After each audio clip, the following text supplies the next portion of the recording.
होली की आत्मा। बचपन से शहर में रहने वाला मनोज इस साल होली की छुट्टियों में अपने गांव दुर्गापुर वापस आता है, जहां उसे देख पूरा गांव खुशी से झूम उठता है।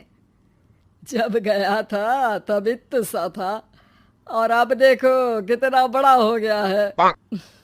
हाँ सरपंच जी, जब मैं गया था तब आप भी बहुत जवान थे और अब देखो कितने बूढ़े हो गए हैं आप। चलो चलो बढ़िया है। बच्चा घर वापस आ गया। इसी खुशी में आज रात पार्टी होगी। क्या बात है, गांव में भी पार्टियां होने लगी। वैसे अगर पार्टी की बात है तो आज क्यों सीधा होली पार्टी करते हैं। होली पार्टी की बात सुन चहल पहल में अचानक सन्नाटा छा जाता है, जिसे देख मनोज को कुछ अजीब लगता है, लेकिन तभी सरपंच बात पलट देता है। अब बहुत देर हो गई, चलो सब अपने घर चलो, पार्टी के बारे में कल सोचेंगे। मनोज भी मम्मी पापा के साथ घर आ जाता है, पर होली पार्टी और उस पर पूरे गांव की खामोशी वाली बात अभी तक उसके जहन से निकलती नहीं। पापा, होली पार्टी की बात पर सब चुप क्यों हो गए थे। अरे होगी उनकी कोई अपनी बात। मुझे गांव की पंचायत ही थोड़ी पता है। थक गया हूँ, चलो सो जाते हैं, कल बात करते हैं। पापा की बात मानते हुए मनोज भी सोने चला जाता है।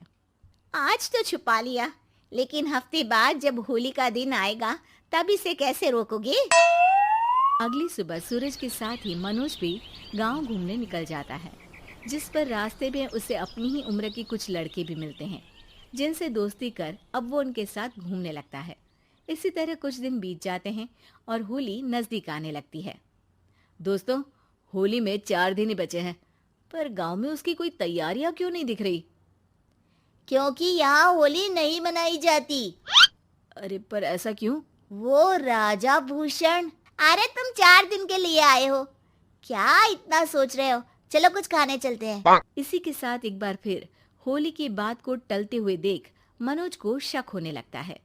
वो घर पहुंचते ही इंटरनेट पर अपने गांव और राजा भूषण के बारे में जानकारी निकालने लगता है।